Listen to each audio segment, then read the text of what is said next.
বিধায়ক নওশাদ সিদ্দিকীকে গ্রেফতার করা হলো কার স্বার্থে? পুলিশ মন্ত্রী মমতা বন্দ্যোপাধ্যায় জবাব দাও। এই জবাবে তুমি দিবে না, এই জবাবে তুমি দিবে না। এই পুলিশ তুমি উর্দি ছাড়ো, এই পুলিশ তুমি উর্দি ছাড়ো, এই চটি চাটা পুলিশ তুমি উর্দি ছাড়ো, এই তৃণমূলের দালাল পুলিশ তুমি উর্দি ছাড়ো, এই চটি চাটা পুলিশ তুমি উর্দি ছাড়ো। ফুলের মাটিতে নওশাদ সিদ্দিকীর মুক্তির দাবিতে সমস্ত মানুষ এক হও। এই তৃণমূলের অপদার্থ পুলিশ মন্ত্রী নওশাদ সিদ্দিকীকে গ্রেফতার করা হলো কেন? পুলিশ মন্ত্রী জবাব দাও।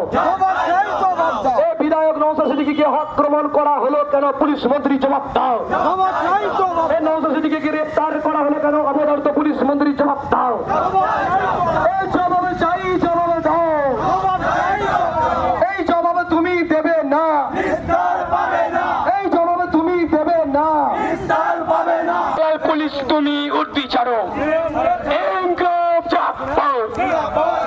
অবিলম্বে নওশাদ সিদ্দিকীকে মুক্তি দিতে হবে, অবিলম্বে নওশাদ সিদ্দিকীকে মুক্তি দিতে হবে।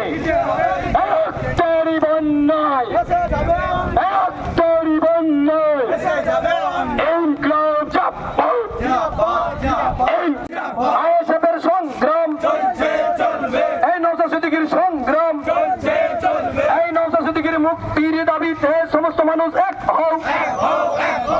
এসসি/এসটির বিরুদ্ধে সমস্ত মানুষ এক হও। এই পরিযায়ী শ্রমিকদের উপরে আক্রমণ করা হচ্ছে কেন? তার বিরুদ্ধে সমস্ত মানুষ এক হও। এই সমস্ত দাবিতে